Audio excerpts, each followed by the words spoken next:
Hola amigos, nuevamente un saludo muy especial. Bienvenidos a la presentación virtual de Travax.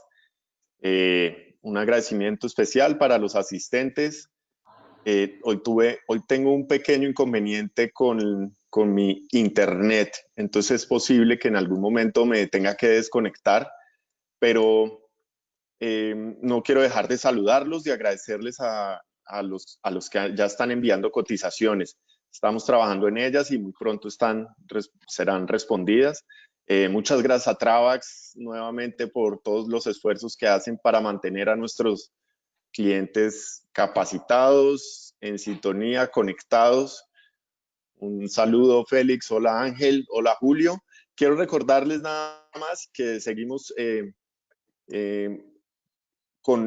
porque tuvimos una presentación en días pasados con algunos clientes a través de una convocatoria de ANATO y llegaron algunas preguntas en referencia. Quería recordarles que Celtur tiene las cuentas de moneda extranjera abiertas, con lo cual actualmente recibimos los pagos en dólares y euros para facilidad de sus clientes.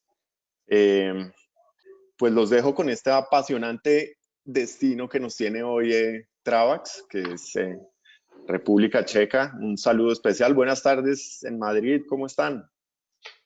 Alejandro, buenos días Colombia y también un saludo especial a Costa Rica, Galería de Viajes, a Álvaro Alemán y Pilar que nos están acompañando también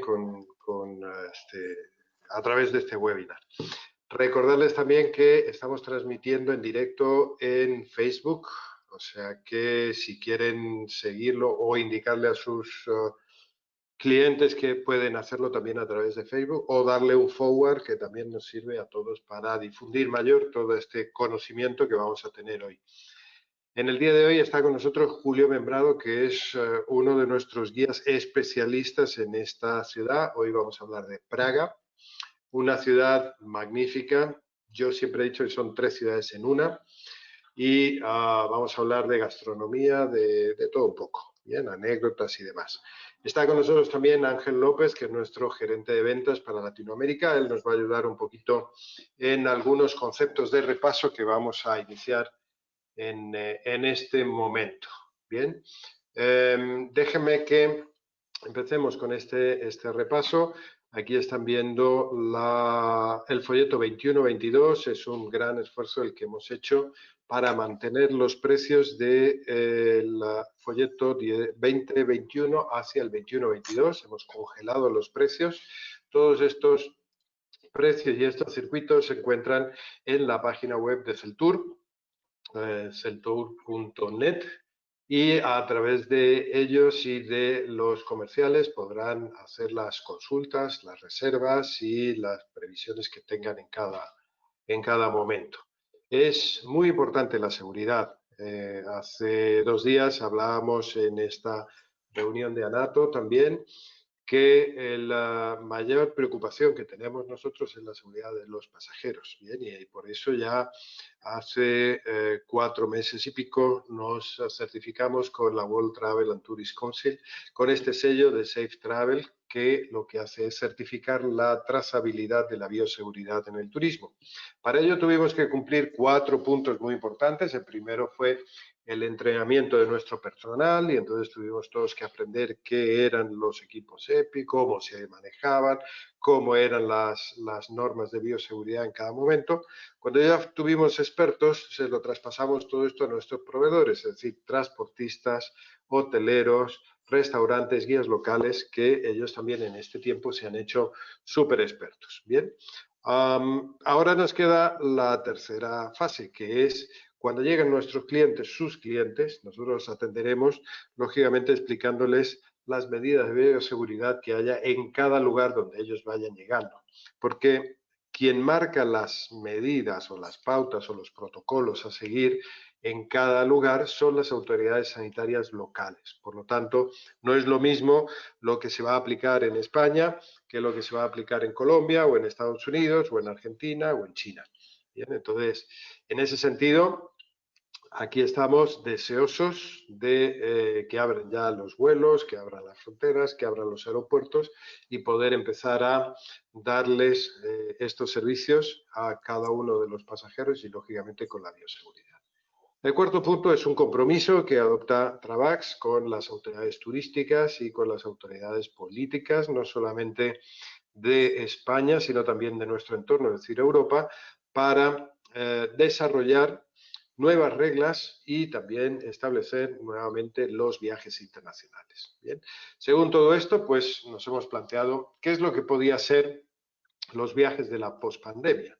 Bien, y para eso tenemos la parte de los viajes en privado, en Europa en privado, donde estamos planteando bueno, los circuitos regulares que teníamos un poco más cortos, bien, y por eso sectorizamos y hemos planteado estos circuitos regionales de Andalucía, de Portugal, de norte de España, Marruecos, París, Países Bajos, Italia, Alemania con países del este europeo, ciudades imperiales y demás. Bien, esta cuestión nos lleva también al planteamiento de las unidades de transporte y en ese sentido pues hemos dicho, mira, tenemos una unidad que es una van, son 9 plazas, nosotros vamos a usar 6, 7 para que los pasajeros vayan más cómodos. Miren también la foto del maletero donde van a ir esas 6, 7 maletas que tenemos en cada una de estas vans de lujo. Y luego tenemos también el minibús, bien, y en ese sentido son unidades de 20 asientos que vamos a usar 10, 11, 12 para que los pasajeros vayan más cómodos y siempre con nuestro chofer guía que va a ir llevándolos a través de los distintos itinerarios regulares. Bien, salidas, las salidas que están previstas en el folleto actual Eurísima 2021 y siempre con el valor agregado que tienen todos nuestros circuitos y nuestro producto, es decir, traslado de entrada y traslado de salida, los desayunos buffet, todas las tasas turísticas incluidas y, lógicamente, el seguro que cubre pandemia, que cubre los 30.000 euros Schengen y que cubre también que no tengan límite de edad. Por lo tanto, no tienen que comprar ningún seguro adicional porque ya lo cubre todo Travax. El mayor valor agregado que tenemos es nuestro Europack. Bien. Pero antes de eso, déjenme que haga un poquito de spoiler aquí y me vaya a esto. Viajes de postpandemia, segunda opción, es lo que hemos llamado Eurísima VIP. Bien, esto es un producto pensado para cualquier día del año. Es un producto en nuestras unidades de lujo, un producto en el que estamos haciendo rutas fuera de lo habitual. Aquí no estamos en nuestros circuitos regulares, sino que hemos salido para ver las playas del desembarco de Normandía, para ver la Provenza, Carcassonne, donde se fabrican los perfumes, para ver el río Rin y Mosela y Luxemburgo, para ver toda la parte de Innsbruck y toda la Selva Negra y todo esto. O sea, que realmente estamos viendo algunos itinerarios fuera de ruta en estas van de lujos y con unos hoteles de categoría más alta. Bien, estamos hablando de 4 superior, 5 en algunos casos, con salidas diarias, con traslado de llegada, de salida también, lógicamente con nuestro seguro incluido, con todo, pandemia, 30.000 y demás. O sea, dos opciones que tenemos para personalizar una, los circuitos regionales, los circuitos regionales o regulares que tenemos y esto que es hecho a la medida. ¿Bien? Así pues, los viajes de post-pandemia los tenemos ya planteados. Todo esto está previsto ya para la venta en el sistema online, a la mano de todos los el equipo de Centur y por tanto ahora lo que vamos a hacer es pedirle a Ángel López que nos ayude con un valor agregado que tenemos en Travax y que nos ha hecho distintos de todos, ¿bien? Y es nuestro Europack. Este paquete de alimentos y excursiones opcionales que se puede vender en origen y que pretendemos hacer un repaso porque ustedes ya lo conocen. ¿Verdad, Ángel? Yo Buenos creo que días, sí. Ángel. Yo creo que buenos días, son expertos ya en el Europack, me lo van a explicar ellos a mí al final. Así que, primero de todo, saludos a mis amigos de Colombia, Alejandro, Celtur, y cómo no extender el saludo a la tierra de la pura vida, que si no, no me van a dejar entrar. Saludos Pilar, saludos Álvaro. Sin más, el Europack, este paquete que tenemos en todos los circuitos por Europa, que incluyen almuerzos, cenas, visitas, excursiones y espectáculos que complementan nuestro circuito. El Europack, como bien es sabido por todos, es nuestra mayor fortaleza porque es más económico que comprándolo allí en Europa. Se hace un paquete y se ajustan mucho los precios. Fijaros que el ahorro que tenemos en este circuito Ciudades Imperiales 1 es de $75 por persona. Estamos hablando de $150 la pareja, que es un buen dinerito el que nos estamos ahorrando para cosas que vamos a hacer sí o sí. Porque vamos a ir en un grupo, vamos a estar gozando del circuito, al final nos hacemos amigos de todos los que nos acompañan y nos gusta almorzar o cenar con ellos. Tenemos 4 almuerzos, en este caso 2 almuerzos y 2 cenas, perdón, y uno de ellos es espectacular. La cena en Viena es de las que no se pueden perder. Es una cena especial que si la quisieran hacer por su cuenta sería absolutamente, casi diría que imposible conseguir acceso. Almuerzos y cenas que incluyen entrante, primero o principal y un postre. Vino y cerveza según qué país o según qué ciudad. Y eso es importantísimo porque viajamos en categoría superior y si estamos en categoría superior vamos a incluir el vino o la cerveza. Bien, y esto es alegría para el cuerpo, no hay más. Es un producto económico para el cliente, es muy bueno para la agencia porque es un producto que es comisionable, la comisión se queda ahí en la agencia, y es un producto bueno para Travax porque sabiendo todos los que vamos en el autobús con el Europack, nos da tiempo de hacer las gestiones de reservas, de tickets, para evitar lo que nadie quiere hacer en un circuito, que es colas y perder tiempo. Sin más, esto es el Europack. Hoy viajamos a Praga. Hoy es un día en Praga.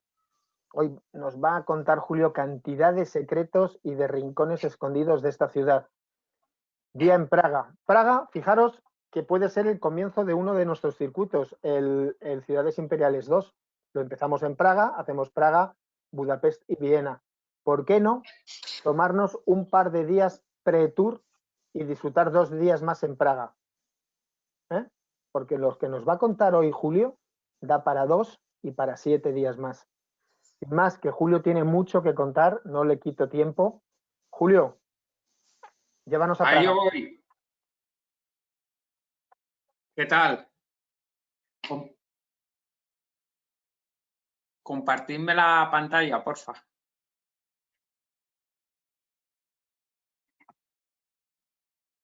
Bueno, pues antes de nada voy a poner aquí el temporizador porque el principal reto es explicaros Praga en un tiempo prudente. Así que empiezo ya. Buenos días a todos. Félix, Ángel, Alejandro, Colombia y Costa Rica. Ya me conocéis de presentaciones anteriores, así que me ahorro estos primeros minutos. Vamos a meternos directamente en la ciudad de Praga, que muchos ya conocéis, otros tantos seguro que soñáis con conocerla. Nuestro circuito siempre, Praga es una de las ciudades objetivo de las personas que eligen en ciudades imperiales o en maravillas de Europa, sobre todo muchas mujeres quieren conocer Praga porque les han contado que es una ciudad maravillosa, una ciudad mágica, y espero que con lo que yo vaya a ir contando en esta presentación les quede esa misma sensación, ¿no? Bueno, Praga, además de ciudad mágica, por todo lo que voy a explicar, también la llamamos la ciudad corazón de Europa, pero esto no hace falta que se lo explique. Dicen que una imagen vale más que 1000 palabras. Ahí tienen donde estaría localizada más o menos Praga, capital de la República Checa, en el centro de Europa, aunque culturalmente está más relacionada con el este, porque es una ciudad en un país de cultura eslava, ¿no? De allí hacia el este, hacia Rusia, la mayor parte de la población son eslavos. Bueno, por cierto, disculpen que la cámara no se ve muy enfocada, he intentado de 20 maneras diferentes enfocarla bien, pero bueno, ya me han visto mejor en HD en otras presentaciones. Bueno, el hecho de que Praga sea el corazón de Europa le confiere también un carácter único y especial que ha ido forjando a lo largo de pues, sus 1200 años de existencia. Miren, les dejo aquí mapas de cómo era el centro de Europa en épocas anteriores. Aquí están viendo, por ejemplo, a la izquierda, al inicio del siglo XVI, cómo era el primer imperio alemán. Ya estarán aburridos de que les cuente que el primer imperio alemán era un conglomerado de territorios, la mayor parte de ellos de cultura germánica, que estaban unidos en torno a un imperio. Cada vez que moría un emperador se elegía otro y así funcionó el tema hasta el siglo XIX, cuando Napoleón pues acabó con este imperio, pero fue pues protagonista de la historia de Europa, ¿no? Si miran la cantidad de regiones que hay, cada una está representada con un color diferente, las fronteras son muy difusas, hay territorios muy chiquititos que podrían ser señoríos o ducados, hay unos un poco más grandes que serían reinos o principados, y a la derecha del mapa de la izquierda ven que hay una región en rojo que sería el Reino de Bohemia, que no hace falta tener la vista muy afilada para ver que era uno de los más grandes, si no el más grande de ellos, ¿no? Y el Reino de Bohemia, aunque la mayor parte de la gente que vivía ahí era de cultura eslava, como les comentaba antes, también había una minoría germánica muy importante y es un reino cuyas fronteras son muy parecidas a las de la República Checa hoy, cuya capital era Praga y pues fue determinante en la historia del primer imperio alemán. Así que ya pueden hacerse una idea de que Praga fue una ciudad muy importante y históricamente muy significativa para forjar el carácter alemán, ¿no? Y muchas veces ignoramos este hecho, pensamos que solo la actual Alemania y quizá Austria tuvieron que ver con el ascenso de Hitler y ese carácter alemán, pero no era exactamente así. De hecho, los alemanes eran la mayor minoría étnica que había en todo el este de Europa. Y precisamente hablando de Hitler, que es el alemán que más nos suena, aunque era de nacimiento austríaco, a la derecha tienen un mapa de cómo era la Alemania hitleriana, ¿no? Ese tercer imperio alemán. En rojo sale el territorio original de Alemania antes de que Hitler empezara a invadir, en morado los primeros territorios que invadió, y ya ven, el primer territorio junto con Austria fue la República Checa y la ciudad de Praga. Así que es una ciudad que no dejó, a pesar de solo tener 2 millones de habitantes, lo cual en América Latina sería una ciudad pequeña, sí una ciudad muy, muy importante para nuestra historia. Estudiando la historia de Praga, tanto la reciente como la antigua, descubrimos grandes acontecimientos que van a cambiar la historia de Europa. Les mencionaré también que, por ejemplo, la Guerra de los 30 años, el acontecimiento más importante del siglo XVII, y dicen que fue la primera guerra auténticamente mundial, aunque no abarcó el mundo entero, pero sí toda Europa, pues empezó en Praga. Así que es una ciudad muy importante y, como les decía Ángel, quizá es una buena opción a aquellos más interesados en la historia tomar 2 o 3 noches pre-tour y conocer cada uno de estos acontecimientos y eventos al detalle. Pero lo que quiero, ya voy a pasar de los mapas, después de este, es la parte más aburrida, pero yo creo que es necesaria para que ustedes entiendan que además de una ciudad muy bonita y muy pintoresca y mágica y todo eso, tiene una importancia real en nuestra historia. Aquí es el último mapita en el que ustedes pueden ver que efectivamente además es una ciudad cuyo casco histórico no es muy grande, es perfectamente abarcable aunque sea a pie, casco histórico de estilo medieval, la mayor parte de él construido durante los siglos XIII y XIV y parece que ha quedado congelado en el tiempo y pues realmente es que el hecho de que sea medieval dificulta que podamos abarcarlo en coche o en autobús, pero lo hace muy, muy agradable para un paseo a pie y sobre todo para en 2 o 3 días conocer de sobra sus monumentos principales. Ya ven que está el río Moldava en medio, que justo hace una curva aquí, es una de las arterias principales de la República Checa, antiguo Reino de Bohemia. Voy a usar Bohemia como significado de República Checa, varias veces para que ya se vayan ubicando. Este río afluente del Elba pues divide Praga en dos partes. A la izquierda y sobre todo arriba están ustedes viendo el castillo. Debajo del castillo el barrio de Malastrana, el barrio pequeño, y si ustedes ven en ese mapa sale un puente así como dibujado. Ese es el famoso puente de Carlos que vamos a atravesar, es el puente más histórico de la ciudad, para llegar precisamente también a la parte más histórica, la ciudad vieja o Stare Mesto, donde se concentra casi todos los monumentos de la ciudad. Al norte del Stare Mesto estaría el barrio judío de Josefov y alrededor de la ciudad vieja y sobre todo hacia el sur la ciudad nueva. Esto sería en el plano geográfico lo que vamos a visitar ahora de Praga. Vamos a hacer una visita histórica desde el siglo VIII hasta nuestros días y también de izquierda a derecha, empezando por el castillo, bajaremos, cruzaremos el puente y llegaremos a la ciudad vieja.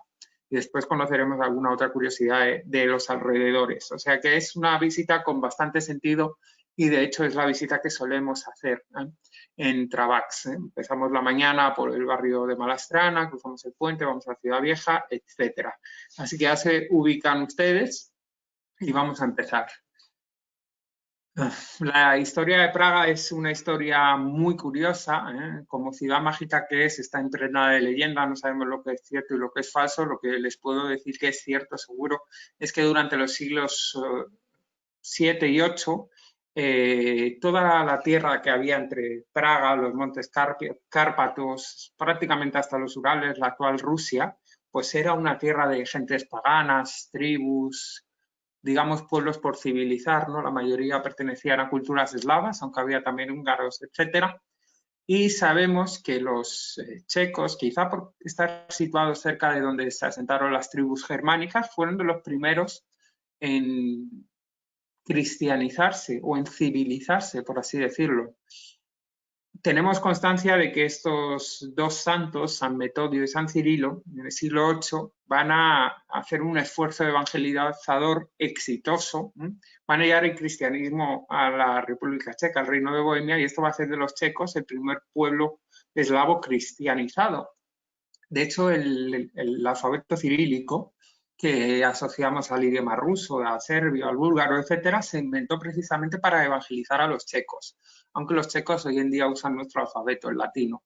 Cirílico viene de San Cirilo, el evangelizador de estas tierras. Así que hay una iglesia de la que después os hablaré, San Cirilo y San Metodio, que hace homenaje a estos dos evangelizadores y también a la fundación propiamente dicha de la ciudad, ¿no? Porque antes de este tiempo no hay literatura sobre los pueblos que aquí vivían, ¿no? Entonces vamos a considerar que la fundación de Praga es aproximadamente del siglo VIII, lo cual la hace una ciudad muy antigua.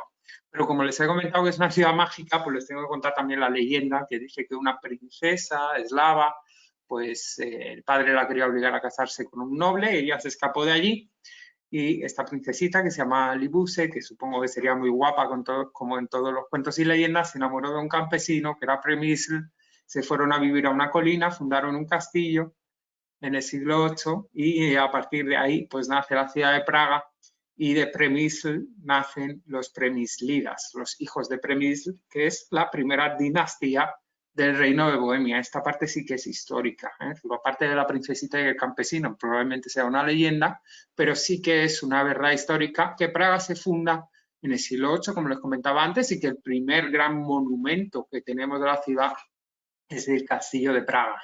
Se crea en una colina. Los castillos se suelen hacer encima de las montañas o de los montes, etcétera, por una razón defensiva, ¿no? Porque un castillo no es solo un palacio, es una fortaleza completa. Es donde, digamos, una especie de ciudadela donde el rey o el noble, además de vivir, pues hace además de dormir, como sería el palacio, pues hace su vida diaria, ¿no? Desde panadería hasta orfebrería, un castillo tiene que tener todo para la vida del rey y su corte. Es que normalmente se hace encima de los montes por una función defensiva. Y en el siglo VIII se funda ahí el castillo de Praga, que además de ser uno de los castillos más antiguos que siguen en pie, a pesar de que ha sido modificado varias veces, es el mayor castillo que tenemos de estilo medieval en Europa. Por eso lo llamamos el rey de los castillos. El castillo se funda en esta colina y esta es la imagen que tendríamos hoy en día desde esa colina, precisamente desde el castillo. Libuse, aparentemente esta princesa, cuando se subió a la colina y decidió fundar ahí su castillo, dijo que un día habría aquí una ciudad cuya gloria alcanzaría las estrellas, y quizá por la importancia que ha tenido, que ya les he explicado, esto fue una profecía que acertó de lleno, ¿no? Ya ven qué bonita es la ciudad de Praga hoy en día, con esos tejaditos así como rosados, naranjas, desde la colina del castillo. Y el castillo no es menos impresionante, aunque lo han modificado tanto que no tiene nada que ver con ese primer castillito del siglo VIII, de que casi no nos queda ningún resto. Es una preciosidad, con esa catedral que le da esa forma precisamente de castillo en el centro, la catedral de San Vito del siglo XIV, y todos esos edificios de alrededor, que son de una época más nueva, época renacentista, barroca, etcétera, que están muy influenciados por la emperatriz María Teresa de Austria. Bueno, pues todo eso en una extensión de casi 1 kilómetro de largo, ya digo, hace que el monumento sea impresionante y una visita obligada, no solo para conocer la historia de Praga, sino además de para admirarnos con la belleza y el tamaño de lo que tiene, para conocer la historia de Europa, ¿no? Porque aquí es donde empezó, como digo, la Guerra de los 30 años, donde fueron coronados varios reyes y emperadores del primer imperio alemán, etcétera. O sea que es un elemento que tiene mucho significado para nosotros. Y como primer buen reino eslavo cristiano, el reino de Bohemia alberga en el castillo de Praga algunas de las iglesias más antiguas de las que tenemos presencia en esta región. Ahí arriba a la derecha les he puesto los restos que nos quedarían de la iglesia de Santa María, que son de la fundación del castillo, y un siglo después, siglo X, nos deja una basílica románica, la de San Jorge, que sigue estando casi en perfecto estado de conservación. El interior ya lo ven, románico, qué belleza, es impresionante entrar en él. El exterior, con la fachada barroca, no menos impresionante. Porque, claro, o sea, disculpen, a pesar de que, claro, esta iglesia de San Jorge pues está totalmente ofuscada por esa bellísima catedral que, aunque es 4 siglos posterior, resulta igual de impresionante, ¿no? Con esas torres de más de 100 metros, esos interiores góticos que son el máximo exponente del estilo gótico checo o el alto gótico, esos arbotantes, cúpulas, etcétera, os van a dejar boquiabiertos seguro. Al castillo, la catedral de San Vito, que es el elemento principal del castillo, la entrada es de acceso gratuito, aunque solo se puede entrar a una parte de ella, ¿no? Al hall principal. Lo digo porque muchas visitas que ofrecen en Praga del castillo tienen un precio muy barato, 10, 15 euros, pero luego realmente uno se queda frustrado porque para entrar, por ejemplo, a la Basílica de San Jorge o para conocer cada uno de los detalles de esta catedral y podernos mover con libertad, pues hay que pagar una entrada. Por eso esto es una aclaración que yo hago siempre que vendemos la opcional del castillo, ¿no? Que nosotros lo vendemos con una entrada a lugares especiales, sin hacer fila, por supuesto. Y a pesar de que el exterior y el hall principal de la catedral son bastante impresionantes, como atestigua esta fachada que ustedes están viendo a la derecha, que de hecho los británicos van a copiar, ¿no? Es un estilo que casi podríamos asociar con muchísimos monumentos de Londres y del Reino Unido. Por lo que destaca la catedral es muchas veces por esas historias que no saltan a primera vista, ¿no? Conocer los detalles de cómo los reyes, por ejemplo, iban del Palacio Real a la catedral por ese puente dorado que están viendo abajo a la izquierda, algún cotilleo sobre infidelidades que empezaron guerras civiles y acabaron con las muertes de gentes que después fueron santificadas, la martirización de varios primeros cristianos, que de hecho la catedral de San Vito se llama así, en honor a San Vito, que fue uno de los primeros mártires del cristianismo, porque la historia de la República Checa, del Reino de Bohemia, quizá como lo vayan entendiendo, una historia de difícil implantación de la religión, también de constante lucha de religiones. Y bueno, pues esta catedral, además de todos estos misterios, tiene el gran misterio que es dónde están guardadas las joyas de la corona bohemia. No lo sabemos dónde están guardadas, sabemos que están en algún lugar de la catedral y cada vez que hay un evento muy, muy importante, los checos pues las sacan a mostrarlas, ¿no? A celebrar que siguen estando bien guardadas por ejemplo, cuando eligen a un nuevo presidente o cuando se separó la República Checa de Eslovaquia, pero solo eventos muy, muy excepcionales. El resto del tiempo están bien guardaditas y uno sale de la visita del castillo intentando averiguar dónde pueden estar. La visita además nos llevaría, por ejemplo, a conocer esa gran sala de Vladislav del siglo XV con una técnica impresionante que les permitió no tener que hacer ninguna columna en medio para sustentar ese entramado de cúpulas. Quizá, claro, si ustedes han hecho con Fernando la visita de Roma y Fernando les ha contado lo del Panteón, pues no le impresionará que 15 siglos después estos fueran capaces de hacer una cúpula así tan grande en una sala tan extensa sin apoyarse en columnas, pero era una técnica que todavía no dominábamos demasiado bien, la habíamos perdido. Los romanos están más avanzados arquitectónicamente que los 15 siglos posteriores. Castillo, además, como lugar central de una capital mágica, pues evidentemente guarda también otros misterios, y como pueden ser el fantasma del castillo, que dicen que está enjaulado en este pozo que hay en el centro, o la historia de los titanes que custodian y se encargan de que nadie invada el castillo, que es la entrada desde arriba, con ese cambio de guardia que es un poquito más humilde que el Palacio de Buckingham, pero igualmente interesante. O, por ejemplo, conoceremos el Palacio Real, donde hoy en día, ya que República Checa, como el nombre indica, es una república, es donde vive el presidente, a veces se le ve por ahí, por cierto. O los diferentes patios, ¿no?, que hicieron el lujo de la emperatriz María Teresa, a la que le gustaba mucho la ciudad de Praga. Y es que este es un castillo con mucho significado. Aquí fueron coronados varios emperadores, entre ellos su principal diseñador y uno de los emperadores más influyentes y más exitosos de ese primer imperio alemán, que fue Carlos IV. Pero si hay algo místico, algo mágico del castillo, sería el Callejón de Oro, que también visitamos, y es una callecita que no llamaría demasiado la atención, más allá de tener fachadas de varios colores diferentes. Esto es algo que en América Latina encontramos mucho, ¿no? Pueblecitos, cada uno con su fachada, muy bonitos y tal, pero no especialmente únicos. Pero el Callejón de Oro sí puede presumir de durante 6 siglos haber sido el alojamiento de personajes de lo más variopinto, desde genios como el escritor Franz Kafka, que vivió en el número 22, en esa casita azul, hasta pues estrategas militares del rey, orfebres y, sobre todo, dicen alquimistas, ¿no? Esas personas, y bueno, brujas, lectores de cartas, todo tipo de personaje que intentaba leer el futuro, pero sobre todo estos personajes que buscaban una piedra filosofal que les diera la inmortalidad y, sobre todo, que convirtiera cualquier metal en oro.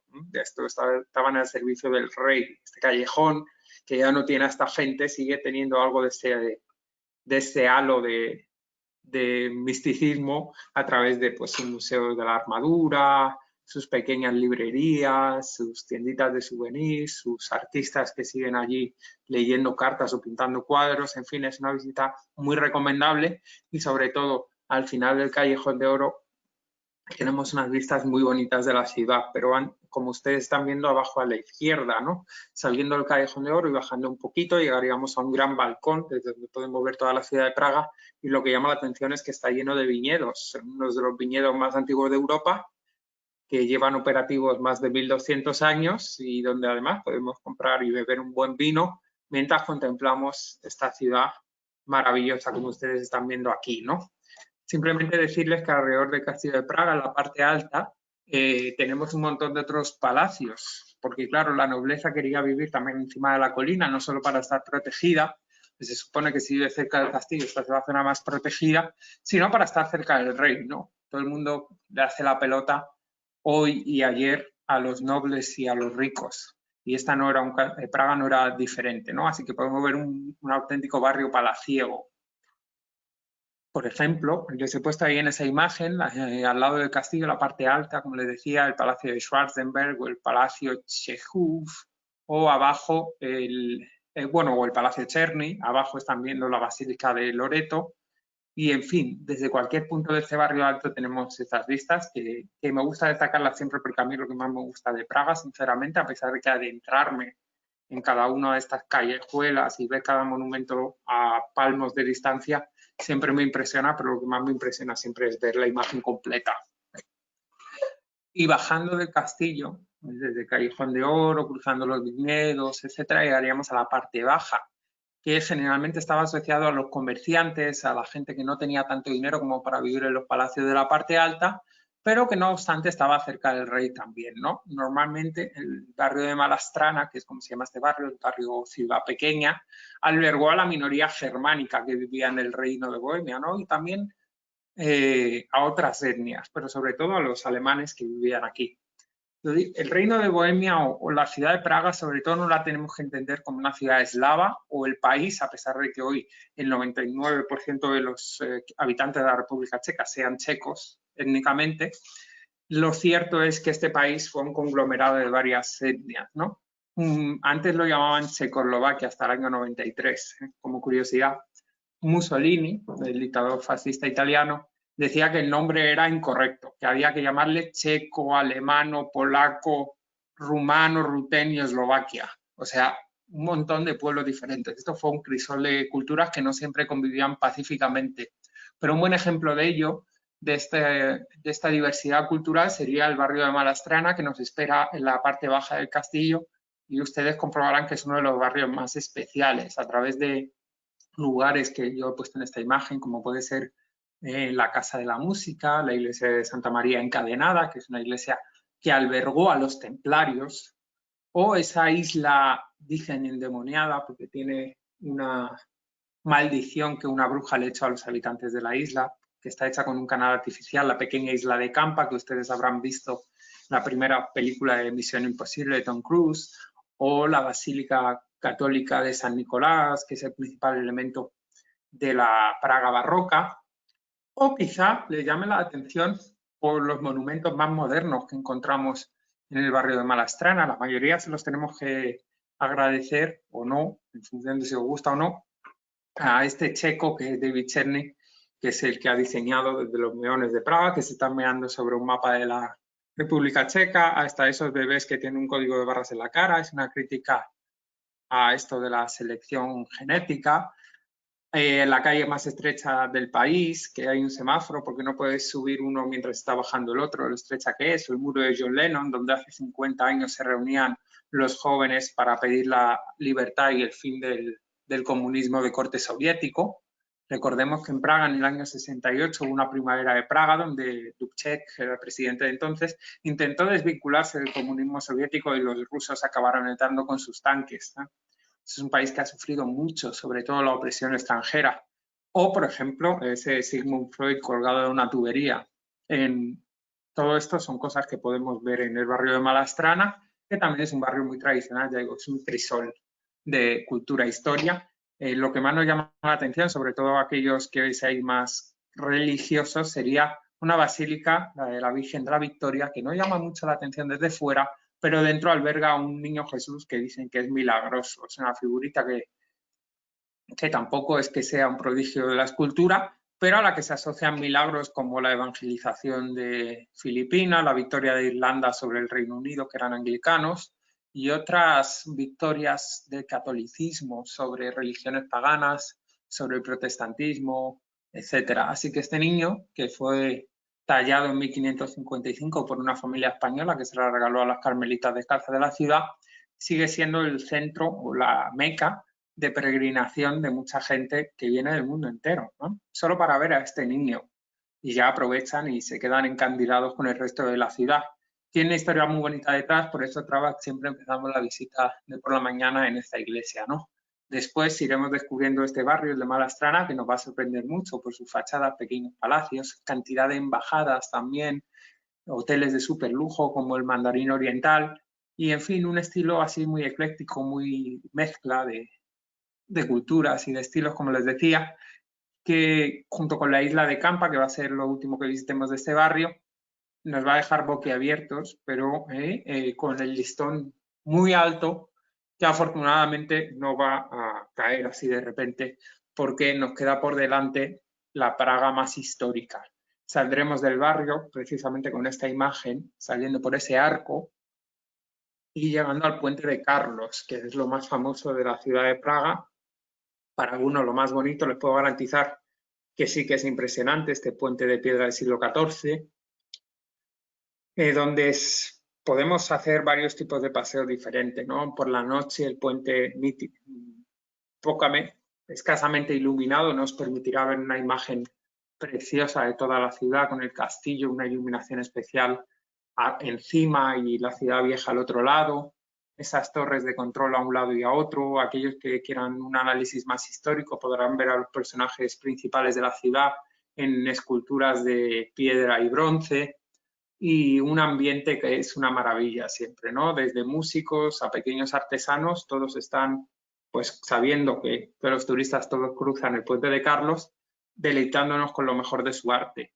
En fin, además es un puente peatonal desde la Segunda Guerra Mundial que nos ha llegado en muy buen estado de conservación, y el simple hecho de estar pisando ese suelo, pensando que lo han pisado varios emperadores y personajes fundamentales de nuestra historia, seguro que a más de uno le deja fascinado.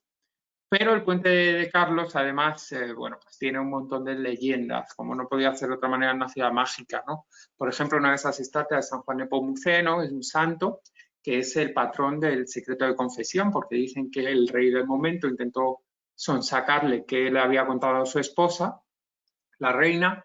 Él prefirió quedarse callado antes que contar cualquier infidelidad o cualquier cotilleo, y lo arrojaron al mar, al río, acabando con su vida. En el lugar donde se ahogó aparecieron esas 5 estrellas, y por eso también es el patrón de los ahogados y los accidentes en el agua, ¿no? Dicen que para volver a Praga hay que frotar ese perrito que hay a los pies de Nepomuceno. No sé si es así o no, yo siempre lo hago y acabo volviendo. La última vez también lo hice, así que ya volveremos, sea esta Navidad o el año que viene. Y cruzando el puente nos depararemos con una estatua que están viendo ustedes a la derecha, el más grande checo que ha dado la historia. Llegó a ser emperador del primer imperio alemán, como rey de Bohemia que era, y fue una de las personas que aún a día de hoy más nos sigue llamando la atención por su brillantez. Era un tipo genial, con una visión de futuro impresionante, muy estudioso, no solo de las ciencias en nivel primitivo que estaba entonces, sino, por ejemplo, de otras artes también, ¿no?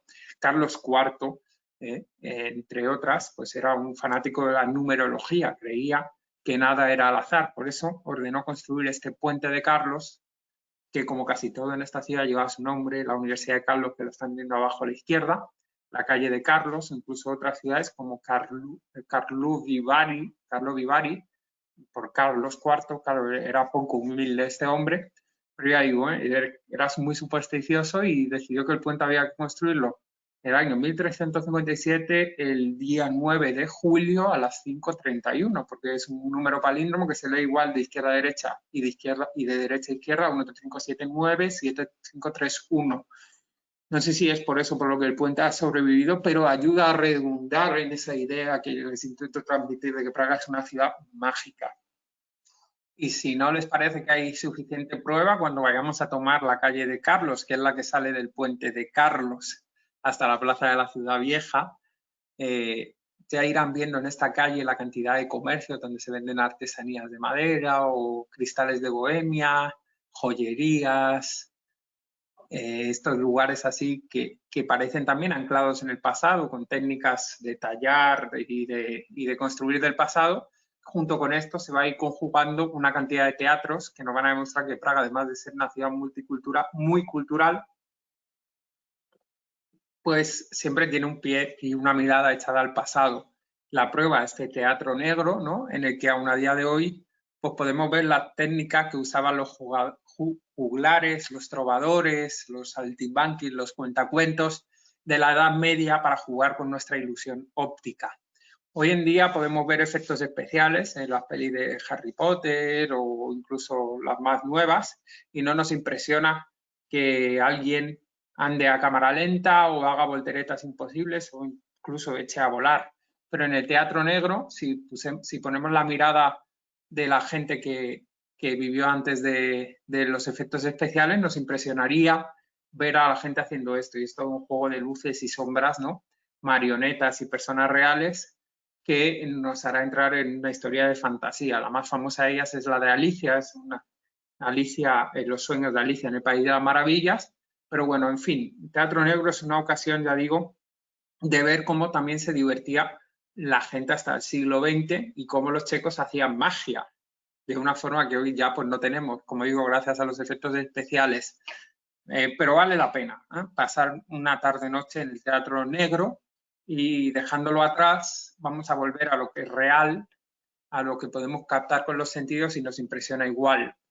Acabando la calle de Carlos, dejando atrás la plaza pequeña de los artesanos, llegaríamos a la plaza de la Ciudad Vieja, que es el eje central de la Ciudad Vieja, es Stare Mesto, y nos recibirá con esa iglesia de Tin enfrente, pero sobre todo a la izquierda, un reloj, que es el reloj astronómico de Praga, que fue construido hace 610 años y que nos sigue sorprendiendo hoy por su técnica y su detalle, y todo lo que nos cuenta este reloj nos cuenta más que un libro de 500 páginas y realmente son tantas las cosas que cuenta que ni siquiera yo, que estoy cansado de ir a verlo, no me entero de todo lo que este reloj me está contando cuando lo veo. Tiene 3 niveles diferentes. Arriba, el nivel de arriba, a cada hora salen los apóstoles de esas ventanitas a anunciarnos la llegada de una nueva hora. En el nivel central tenemos una esfera que la he ampliado ahí. A los laterales tenemos las 4 cosas que más miedo le tenían los checos en el siglo XV, 1410, que serían, he puesto las figuritas ahí abajo, serían la vanidad, ¿no?, que es un hombre mirándose al espejo; la avaricia, que sería un judío con un saco de dinero; la muerte, le temían mucho los checos, por la muerte además tocando una campana en la que nos anuncia la llegada de una nueva hora, ¿no? Y los pecados carnales, sea el juego, la bebida, los vicios, y que están representados por ese borrachín, ¿no?, que salen ahí. En el centro tenemos esa gran esfera que les he ampliado, que no nos da solo la hora, está dividida en 24 segmentos, cada uno marca una hora en función de la aguja, pero es que además es que es tanto lo que nos cuenta. Por ejemplo, ven una figurita del sol, a ver si les puedo contar un poco, tengo aquí una pantalla delante. El número 10 sería el Sol, el número 6 hay una estrellita ahí abajo, la distancia entre el Sol y esa estrellita, que podría decir más o menos la distancia que hay entre el Sol y la Tierra ese día, marca los equinoccios, los solsticios, etcétera. El número 11 es la Luna, es una esferita que va girando a lo largo de 28 días, entonces mirando el reloj ese día podemos ver si hoy va a ser luna nueva, luna llena, creciente, menguante, etcétera. La Tierra estaría representada en el centro, porque en aquel momento la gente pensaba que la Tierra era el centro del universo. O sea, este reloj que parece sacado del futuro lo hizo una persona que pensaba que el Sol giraba alrededor de la Tierra. Y como tal, esto nos ayuda a entender también, por ejemplo, si la aguja que nos indica la hora, que sería el número 9, está la parte superior que está pintada de azul, es que es de día. Si está en la parte de abajo, que ya ven que es color negro, es de noche. Si está en la parte naranja, es el atardecer o el amanecer, el cambio de la noche al día. Si está, por ejemplo, en el número 4, exactamente sería justo la hora del amanecer. En fin, nos dice un montón de cosas. Y la esfera central, donde está justo el Sol, ya ven que está partida en 12 cachos, que son 12 símbolos, que son los símbolos del zodíaco. O sea, incluso mirando esto seríamos capaces de saber qué mes es. Es una locura. Tiene absolutamente de todo, cosas que les he contado yo y cosas que no, porque todavía no las he entendido bien. Y el nivel de abajo nos volvería a repetir los símbolos del zodíaco, los 12 meses diferentes, no son exactamente los 12 meses que tenemos hoy, pero es parecido. Y alrededor de ellos pequeñas inscripciones donde se dice el santo que corresponde a ese día correspondiente. Así que mirando este reloj vemos la hora, la fase lunar, si es de día o de noche, el santo del día, a quién tenemos que felicitar, el horóscopo que sea, bueno, en fin, vamos, ni siquiera el iPhone nos dice tantas cosas.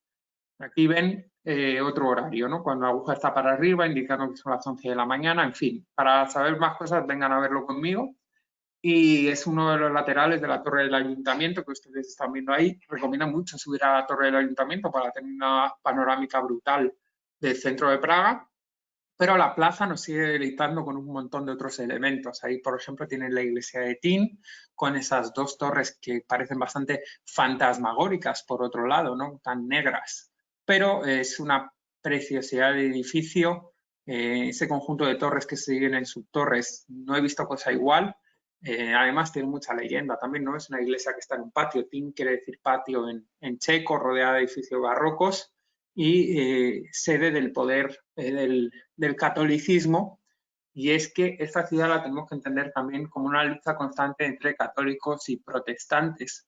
Ya les digo que antes de Martín Lutero, 100 años antes, Jan Hus, que era profe en la Universidad Carolina, la Universidad de Carlos, leyó la Biblia y llegó a la conclusión de que el catolicismo y la autoridad papal estaban pasadas de moda y que él es el creador, por tanto, del movimiento husita.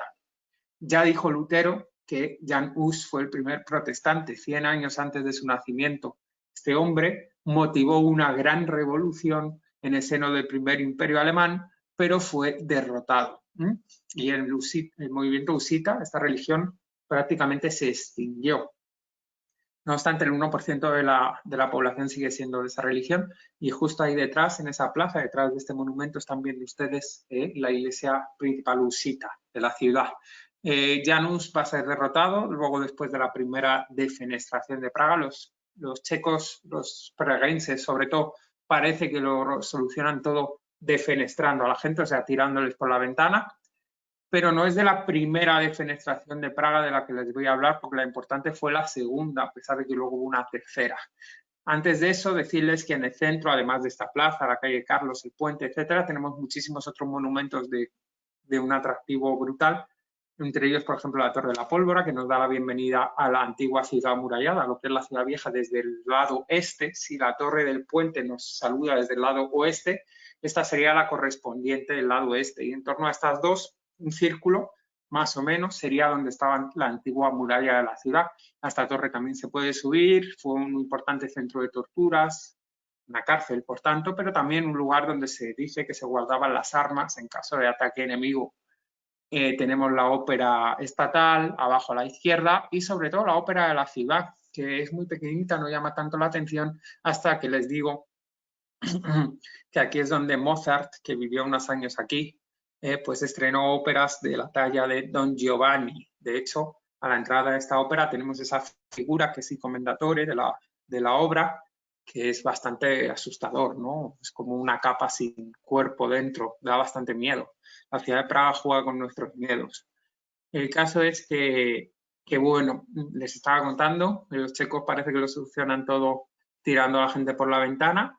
Esto es lo que sucedió también durante la segunda defenestración de Praga, 1618, que va a dar origen a la Guerra de los 30 años, que va a ser la gran guerra civil que les comentaba antes, que enfrenta a protestantes y católicos.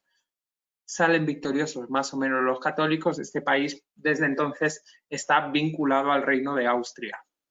Y de esta época, del siglo 1648, o sea, siglo XVII, XVIII y primera parte del siglo XIX, también nos deja una ciudad muy esplendorosa, porque, como les decía, era el ojito derecho de la emperatriz María Teresa, y República Checa como país concentraba el 70% más o menos de la producción industrial del Imperio Austriaco, de lo que va a ser, no el Imperio Austriaco todavía, sino Austria, ¿no? El archiducado de Austria. Luego, en el siglo XIX, sí, va a ser una de las principales ciudades del Imperio Austriaco. De esta época nos queda un gran museo donde ustedes pueden conocer más al detalle todavía lo que yo les estoy contando, que es el Museo Nacional Checo.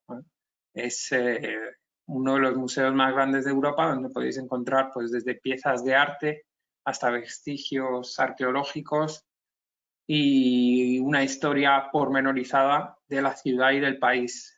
Aquellos que vengan con más tiempo y con más interés por la historia no pueden dejar de venir a este museo, que ya estaría en la parte de la ciudad nueva, al final de la avenida principal de la ciudad, que sería lo que ellos llaman la plaza de Wenceslao, que en realidad es una avenida, ¿no? Que están viendo abajo a la derecha. Es una de las muestras de esta ciudad cultural que les decía, ¿no? Pero otras muchas serían otra cantidad de museos un poco más divertidos, más pequeños, más abarcables, Ya les hablé del Museo de la Armadura en el Castillo, pero tenemos el Museo de la Tortura, el Museo de Objetos Sexuales, que podemos ver cómo se lo pasaban de bien gentes de incluso 5 o 6 siglos atrás. Museo del Comunismo, para conocer esos 50 años de comunismo en la ciudad y en el país, esa primavera de Praga, esa revolución de terciopelo, esa procesión de las velas, etcétera, y todos los elementos determinantes que de hecho van a acabar cristalizando en el fin de este régimen. Y un museo muy curioso, el Museo de Historia Judía de la ciudad, que estaría, bueno, ustedes están viendo el interior aquí arriba a la izquierda, aquí les dejo la parte exterior en el centro, que además es la casa de las celebraciones, donde los judíos pues, hacen sus entierros, sus bar mitzvahs, etcétera, y está en el barrio de Josefhof, al norte de la Plaza de la Ciudad Vieja, y si llama la atención por algo este barrio, es porque pues Praga, hasta el siglo XX, pues era la ciudad con más judíos del mundo, o sea, los judíos realmente son personajes importantes de esta ciudad que les decía antes que era multiétnica. Ya les he hablado de esa frase tan curiosa de Mussolini. Y claro, como eran un 25% de la ciudad, si no entendemos la historia de este pueblo, difícilmente podemos entender la historia de Praga, la riqueza de la ciudad, porque los judíos, entre otras cosas, pues eran los que financiaban estas grandes obras casi faraónicas de emperadores como Carlos IV, y casi toda la ciudad por detrás lleva el diseño o la impronta o la financiación de algún personaje judío. Así que hay sí o sí que por lo menos dar un paseo por el barrio judío, que además es lugar de nacimiento, por ejemplo, de Franz Kafka. Ahí tenemos a la izquierda el homenaje a Kafka, al lado de su casa natal, su obra principal, ¿no? Es La Metamorfosis. A la derecha tenemos ese cementerio judío que, a pesar de ser muy pequeñito, es el gran vestigio que tenemos de esos siglos de historia del pueblo judío aquí. Como curiosidad, fue Hitler quien salvó este cementerio de perecer, porque él quería, fíjense, de lo cruel que era, acabó salvando el cementerio, porque él creía que este fuera el gran monumento al pueblo judío cuando este hubiera desaparecido de la faz de la tierra. Afortunadamente no fue así, y este cementerio hoy en día está muy bien preservado, pero como historia solo, porque los judíos hoy en día se entierran en un cementerio a las afueras de la ciudad. Sigue habiendo una población judía muy dinámica en este barrio, y como prueba de ello, pues aquí tenemos una cantidad de sinagogas que siguen hoy estando operativas. La sinagoga de Jerusalén, la sinagoga vieja, la sinagoga nueva, bueno, la sinagoga vieja nueva que están viendo ahí arriba a la derecha, o la sinagoga española, que fue el centro, aunque la sinagoga, su arquitectura es bastante nueva, que estáis viendo abajo a la derecha. Esto es la muestra de que muchos judíos sefardíes que habitaban la península ibérica, cuando fueron expulsados a finales del siglo XV de España, se vivieron a venir a Praga, donde más o menos tenían unos derechos que no podían acceder en el resto de Europa.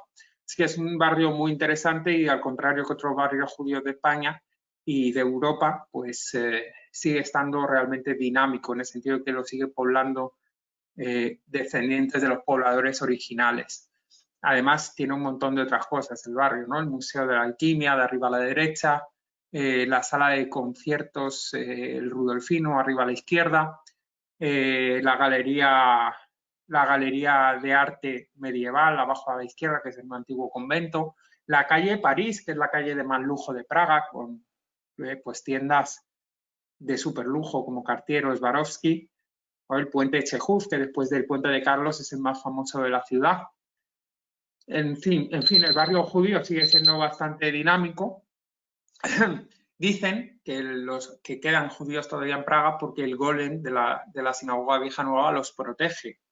Y debe ser algo así porque, por ejemplo, el que diseñó el Holocausto, el que llamaban el carnicero de Praga, Joseph Heydrich, que fue el número 3 del régimen nazi, que fue nombrado por Hitler protector del Reino de Bohemia, líder del protectorado de Bohemia. Heydrich fue uno de los pocos nazis, jerarcas, que fueron asesinados. La resistencia checa asesinó a Heydrich en una conspiración que acabó pues, en un tiroteo en el que él acabó muriendo por las heridas producidas por las balas. Podéis ver esta peli, Operación Antropoide, que os va a contar mejor la historia de este acto heroico, que además de mágica y de corazón de Europa, etcétera, convierte a Praga en una ciudad heroica. Gracias a eso y a una actuación fundamental de muchos checos que se resistieron con uñas y dientes al nazismo. Bueno, como ejemplo les voy a decir que cuando asesinan a Heydrich, los asesinos se van a la iglesia de San Metodio y San Cirilo, que les comentaba al inicio, y los protege la población y los protege incluso el obispo.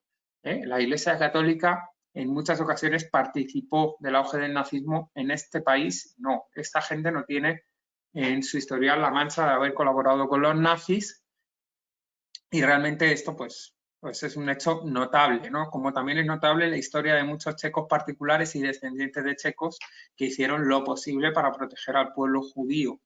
Como ejemplo, aquí tenemos la historia de Sir Nicholas Winton, que aunque era inglés, era descendiente de judíos checos, que antes de empezar el nazismo a invadir territorios, ya se olía que Hitler tenía la vista puesta en el antiguo reino de Bohemia, porque perteneció al primer imperio alemán, y se dedicó a salvar la vida de millares de niños, de centenares de niños judíos, fundando un orfanato, y con la colaboración de los judíos de Praga y de aristócratas británicos, que era donde él vivía, pues pudo hacer pasar a varios de estos niños como niños checos que iban a ser adoptados porque eran huérfanos.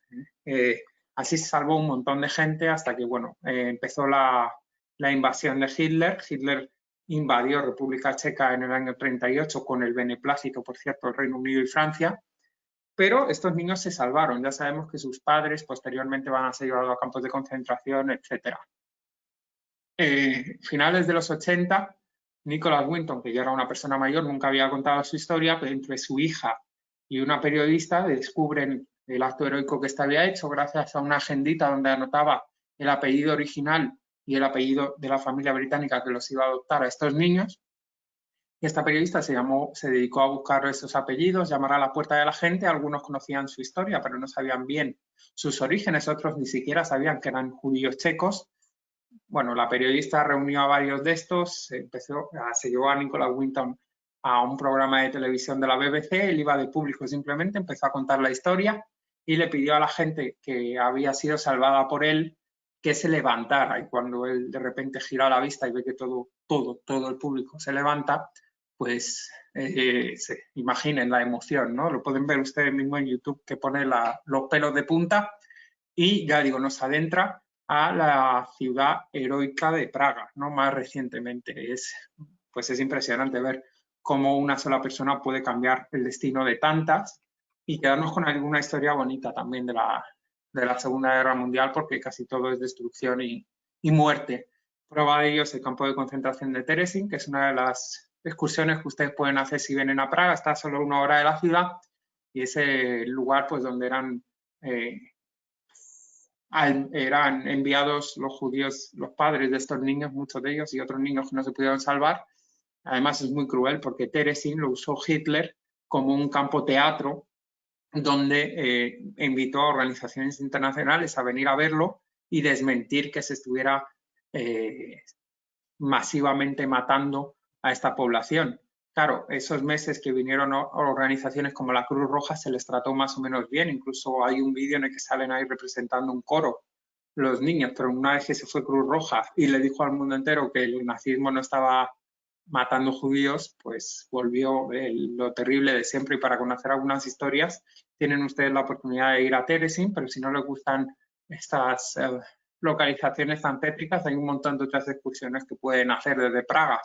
Por ejemplo, nosotros con el Europack, aquellos que vienen un día antes a Praga, pues pueden ir a Karlovy Vary, que es una ciudad balneario preciosa, también de origen medieval, precisamente siglo XIV, fundada por el emperador Carlos, y que ha sido usada a lo largo de la historia pues como entretenimiento precisamente de las clases altas, que hoy en día la tenemos muy accesible. Es una ciudad en medio de un bosque preciosa, con pequeños palacios, grandes palacios, fachadas de colores, paseos muy agradables, peatonales, aguas termales. En fin, es una maravilla esta ciudad, una pequeña joya de las muchas que tiene Praga. Está situada en los Sudetes, en esa cordillera que rodea el país. Tenemos otra opción, por ejemplo, otra excursión muy bonita, la de Český Krumlov. Este río serpentea alrededor de este pequeño pueblo y le da ese carácter de cuento, ¿no? Esto parece casi más que una imagen, un dibujo, ese pueblito ahí en medio del río, y además es que es totalmente como un cuento porque incluso su castillo está custodiado por un foso en el que aún a día de hoy hay peligrosos osos pardos del Cárpato.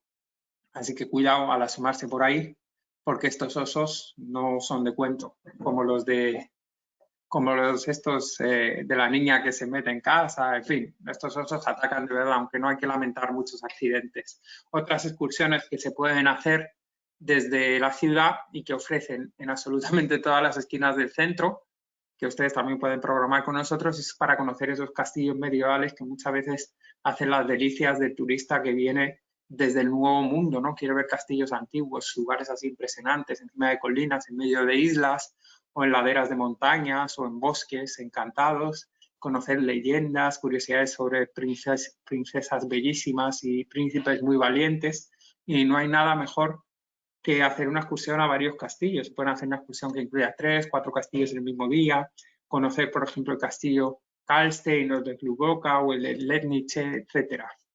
En fin, una visita bastante curiosa. Si no quieren salir de Praga y ya se cansan de ver el castillo de las atracciones principales, a 3 kilómetros al sur de la ciudad, tenemos Visegrad, que es otra fortaleza, la fortaleza sur. Podemos llegar a ella a través de barco. Lo recomiendo mucho, de hecho, un paseo en barco por el Moldava, si tienen tiempo, para tomar un vinito mientras se deleitan con esta ciudad tan monumental y llegan a Visegrad, que ya ven que es muy bonito también este castillo convento, hoy en día es un convento. Además pueden tomar ahí un vino de la ciudad, donde les enseñé antes, y que sepan que moverse por Praga, a pesar de que el checo es un idioma súper complicado y que no entienden, yo creo, ni los propios checos, esto hace que la mayoría hablen inglés, sobre todo los que viven en la ciudad, y el transporte es súper sencillo. Tenemos tranvía, tenemos metro que funcionan con el mismo billete.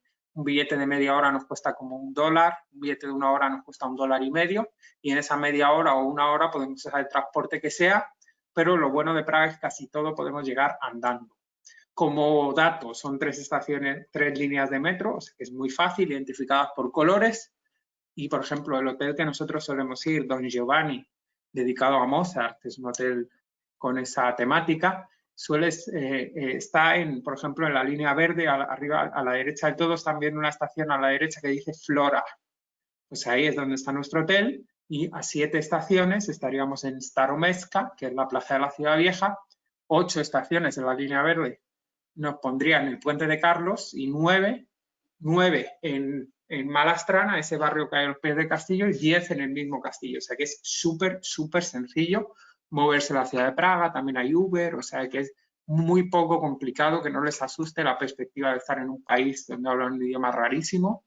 Y por cierto, además de esta fortaleza de Visegrad, a los alrededores tenemos muchos otros atractivos muy modernos que hacen que la ciudad también sea interesante. Por ejemplo, aquí les he puesto la Torre de Petrin, que es una réplica en una colina al sur de la ciudad de la Torre Eiffel. Solo mide 60 metros, pero como la colina mide 200 y pico, al final uno cuando está ahí arriba acaba teniendo la impresión de que está también en la Torre Eiffel por la altura, ¿no? Tenemos también la Casa Danzante, o el Metrónomo de Praga, que es una pieza de arte contemporáneo que les está indicando a los checos que son ellos ta, ta, ta, los que se tienen que marcar su propio ritmo, como los pianistas, ¿no? Es un gran metrónomo que les recuerda a los checos los siglos de ocupación alemana, austríaca, las invasiones húngaras, los tanques rusos que entraron allí para acabar con la Primavera de Praga, la invasión de los nazis, y recientemente el poder de la Unión Europea, y les dice, ahora, después de siglos, sois definitivamente independientes, marcaros vosotros vuestro propio ritmo. Me encanta esa simbología. Subidos a cualquiera de estos edificios o a otros que tenemos, ya digo, podemos contemplar la ciudad de Praga desde arriba, que es mi cosa favorita.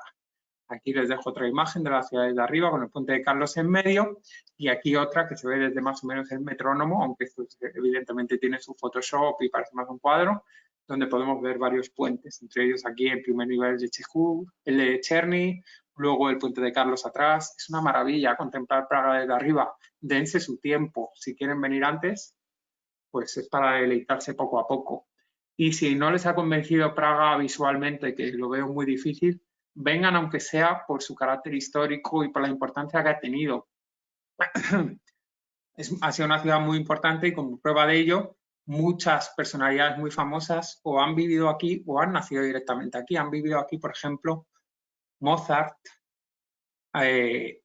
o Ivana Trump, la primera mujer de Trump era de aquí, Milan Kundera y Franz Kafka, dos grandes autores también. Sigmund Freud nació muy cerquita de Praga, aunque era de nacionalidad austríaca. El cineasta Milos Forman, que nos regaló esta película de Alguien voló sobre el nido del cuco, y también Amadeus, que es la historia de Mozart, que fue grabada en la ciudad, la primera mujer secretaria de Estado de los Estados Unidos. Madeleine Albright también era de Praga, y el gran intelectual, un referente moral y político para mí, que fue Václav Havel, un escritor cuyas obras estuvieron prohibidas en la época de la República Checa comunista, pero que luego va a capitanear el camino de Checoslovaquia hacia la independencia y la soberanía, y en el 93 va a llevar a cabo pacíficamente, y de ahí el nombre divorcio de terciopelo, la separación entre Eslovaquia y República Checa. Se retiró sin querer nada más de la política y solo por eso hay que admirarlo. Václav Havel recientemente falleció.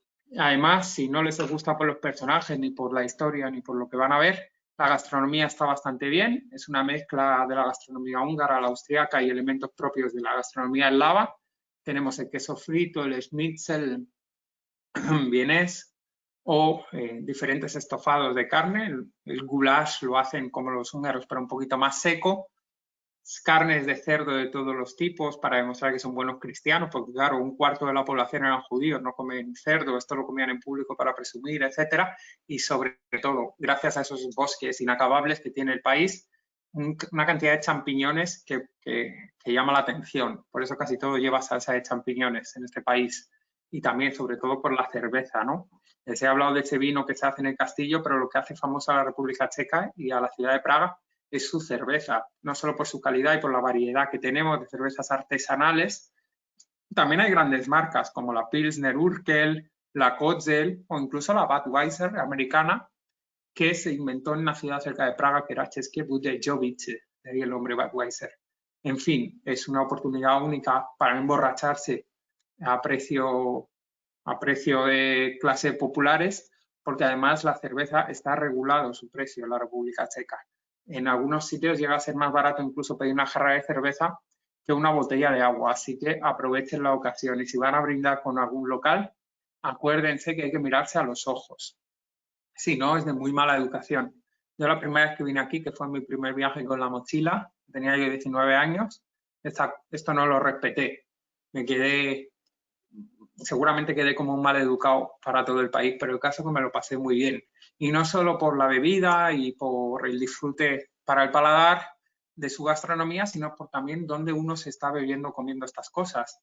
Y es que otra cosa que llama la atención de Praga es la cantidad de tabernas históricas, medievales que tiene. Unas están en cuevas fantasmagóricas donde nos bebemos la cerveza mirando una calavera. Otras, como el restaurante donde solemos ir con el Europack, un montón de armaduras que dan mucho miedo y bestias disecadas que dan más miedo todavía. Yo, por ejemplo, que soy vegetariano, me daba mucha impresión, pero bueno, en fin, es historia, ¿no? Y luego tenemos, por ejemplo, lugares que ya sobrepasan todos los límites, que es, por ejemplo, la taberna Ufleku con esa cerveza tradicional, esa cerveza negra que solo se produce allí. Es originaria en 1499. Ahí están viendo abajo a la derecha. Entonces nos da la impresión de que viendo sus espectáculos y bebiendo su cerveza estaremos como un borracho de la Edad Media, ¿no? Haciendo exactamente lo mismo en el mismo lugar, para que vean hasta qué punto esta ciudad es histórica. Pero si hay que destacar algo también es el trydlo, que ya se lo conté en el Instituto de Mercadillos de Navidad, es este dulce checoslovaco que se hace pues con harina, azúcar y canela y que lo podéis rellenar con lo que queráis. Está en absolutamente todas las calles de la ciudad, hay un puesto de trydlo. Están muy orgullosos de este dulce, sobre todo el que se hace a leña, a fuego lento. Y les invito a que si vienen por aquí, que lo prueben por lo menos una vez, aunque sea súper calórico, porque la Navidad praguense necesita muchas calorías para no pasar demasiado frío. Hay que venir con bastante grasa en el cuerpo y bastante ropa también para poder disfrutar al 100% de una Navidad aquí, porque realmente vale la pena. Es una ciudad que si ya es mágica todo el año, cuando empiezan a caer los primeros copos de nieve en diciembre, uno ya queda anonadado, sobre todo de países tropicales como los suyos. Ver esta imagen, esta estampa es una cosa fascinante.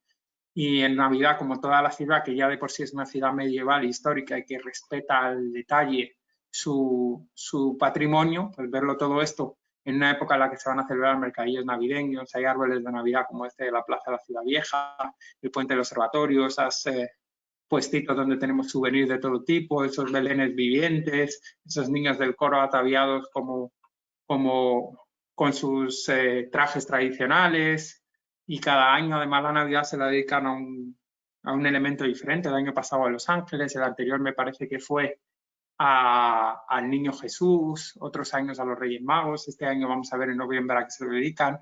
Hace que la Navidad sea una fecha muy especial, muy señalada para venir aquí.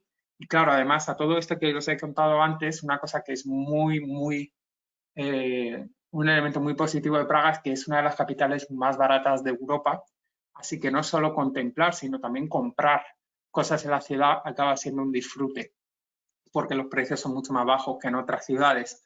Así que podéis comprar el cristal de Bohemia, tan fino ese que es una aleación de vidrio y plomo, o los granates sacados de estas montañas checas, o las marionetas y artesanías de madera. En fin, al final Praga también es una delicia para el bolsillo. Y por cierto, he mencionado antes el trítolo, pero en verdad a mí el dulce que más me gusta es la tarta de ciruelas. Así que espero que les haya dado buena impresión la ciudad de Praga y he hecho lo posible, pero si tienen alguna duda, por favor, plantéenla ahí y ya le cedo el testigo a Alejandro. Y muchas gracias. Pues gracias, Julio. Realmente hemos hecho un viaje maravilloso. Yo creo que la gente en Colombia que está más o menos en la hora del almuerzo estarán con hambre. La boca llena. ¿Sabes lo que es esto, Ahí va, Julio? el golem. El golem. ¿Eh? Eso es para proteger a los judíos de Praga. Sí, señor. Es como los de Toy Story, dicen que por la noche echa a andar. Sí, este no creo. Es perezoso. De momento no, por más que le digo, no hace nada. Pero bueno, A lo mejor es que tú no lo ves. eso es, porque dicen que esta figurita es mágica, ¿no? Protectora. Sí. Bueno, que haya llegado a casa siendo de barro después de un viaje con mochila es complicado. Pero bueno, aquí está. Pues mira, muchísimas felicitaciones, Julio. Nos pregunta, ¿cuál es la bebida de licor de Praga para degustar por la noche? ¿Perdón? ¿Cuál es la bebida o el licor de Praga? Hay una bebida que en realidad no es de Praga, pero se ve mucho ahí, que es el palinka, que es el aguardiente de la zona.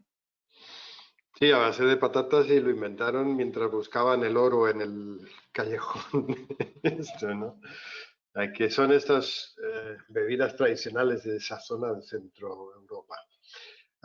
Aguardiente que tiene casi 40 grados, o sea que cuidado con estos lingotazos. Colombianos, muy alegre de dónde está, podemos tomar ese vino. Me gusta, excelente, Julio, muchas gracias. Muchas gracias, excelente presentación, realmente un montón de felicitaciones. Una ciudad y un país con mucha historia, gracias, nos dice Adelfa.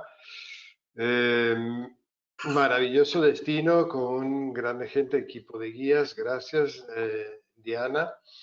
Realmente nos están siguiendo muchísima gente a través de las redes sociales. Ángel, ¿tú tienes por ahí preguntas? Bueno, preguntas no, pero sí, mira, por ejemplo, Sandra dice, de acuerdo con Julio, Praga es una ciudad mágica y es muy fácil para moverse a pie. Carolina dice, en Praga la cerveza, tienes razón, Julio, es especial. Es divertido la ciudad de día y de noche. Yo pasé más frío en Praga que en toda mi vida. Bueno, todo depende de la fecha. Sí, evidentemente Praga en invierno hay que abrigarse. Por eso tenemos esas bebidas calientes para hacernos pasar este buen rato. todos son felicitaciones, Julio. ¿Qué cantidad de tips les has dado? Casi como dije en un principio, antes de que empezaras, vamos a necesitar 2 días por lo menos previos. Si queremos ir a Carlo Vivari, si queremos ir a esos castillos, si queremos hacer tantísimas cosas como os he ido contando, a pesar de que sea muy fácil para moverse, yo creo que lo más fácil es tomarse 2 días antes. Efectivamente, pues mira, nos dice Marta, Julio, gracias por permitirnos viajar con tu excelente compañía. Desde Bogotá, Colombia, Claudia Cervantes, muchas gracias. Praga para mí, dice Marta, es una de las ciudades más bellas de Europa. Yo concuerdo contigo, Marta. ¿Cuál es la mejor época para visitar Praga, Julio? Yo diría que todo el año, pero... Claro, cada época tiene su magia. Por ejemplo, en verano hace bastante buen tiempo, incluso llega a hacer mucho calor en el mes de julio. En invierno tenemos esos mercadillos de Navidad que también pues, le dan un encanto particular. Y en entretiempo, que suele llover algo más, porque Praga es una ciudad bastante lluviosa, pues podemos disfrutar de la tranquilidad que nos da estar en temporada baja. A esos que vayan huyendo de la masificación del puente de Carlos, etcétera. Entonces, depende del perfil del turista. Y sobre todo para aquellos que digan en invierno hace frío, no se preocupen, está todo perfectamente adecuado. Las calefacciones, los restaurantes, los bares, los hoteles, los museos, todo absolutamente. Tú sales de un sitio, entras en otro y prácticamente no tienes frío. Y si no, pues lo que recomendamos siempre, ¿no? La técnica de la cebolla. Que tengo frío, me pongo un abrigo. Que tengo calor, me quito un abrigo. Entonces así me voy poniendo capas. Gretel nos dice, gracias Félix, Ángel, Julio.